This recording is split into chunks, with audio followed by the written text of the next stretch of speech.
పుట్టిన దగ్గర నుంచి కట్టి కాలేదాకా సొంత ఇంటి కోసం వెతికి వెతికి అలసిపోయిన ఒక శరణార్థి గురించి చెప్తాను. పుట్టినప్పుడు అది నానిల్లు, తాళిపడిన తర్వాత ఆమె మొగుడిల్లు, ముసల్తానం వచ్చిన తర్వాత అది కొడుకిల్లు. మరి ఆమె ఇల్లు ఎక్కడ?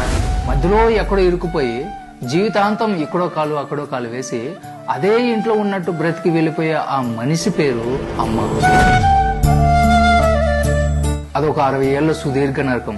అమ్మంటే పుట్టుకతో ముసలిది కాదు కదా.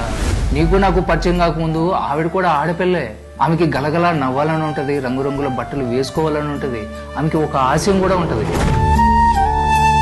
కానీ పెళ్లి అని ముడిపడిన తర్వాత ఆ అమ్మాయి చచ్చిపోతుంది. ఆ శవం మీద ఒక భార్య పుడుతుంది. ఆమె ఇంటి పేరు పోతుంది, గోత్రము మారిపోతుంది. చివరికి ఐడెంటిటీ కూడా భర్త పాదాల దగ్గర తాకట్టు పెడుతుంది. అప్పటిదాకా నా ఇష్టం అనుకున్న ఆడపిల్ల అప్పటి నుంచి ఆయన గారి ఇష్టం, అత్తగారి ఇష్టం అని బ్రతకడం మొదలు పెడుతుంది.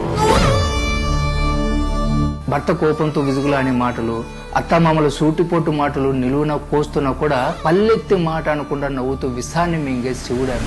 జీతం అడగని పని మనిషి, సెలవు అడగని కూలి, పడక గదిలో భర్తకి అలసట తీర్చే ఒక బానిస.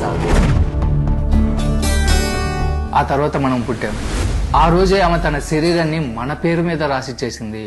నువ్వు కడుపులో పడగానే ఆవిడికి ఆకలి వేసినా కూడా తినలేదు, అనారోగ్యం వచ్చినా కూడా మందు వేసుకోలేదు.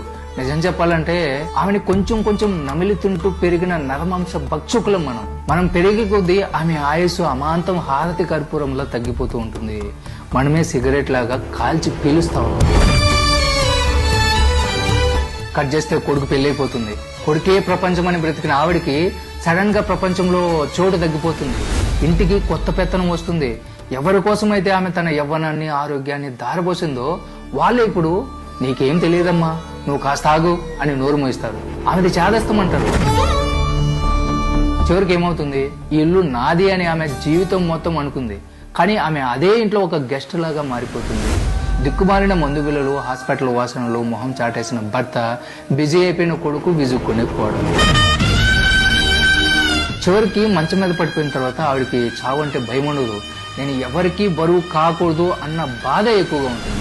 ఏ మంచం మీద అయితే నిన్ను కని పాలిచ్చిందో అదే మంచం మీద ఎండిపోయిన చర్మంతో, మసగబారిన చూపుతో ప్రాణం వదిలేస్తుంది. అది చావు అనుకుంటే పొరపాటు. ఆమె పడ్డ నరకానికి అది శాశ్వత విశ్రాంతి.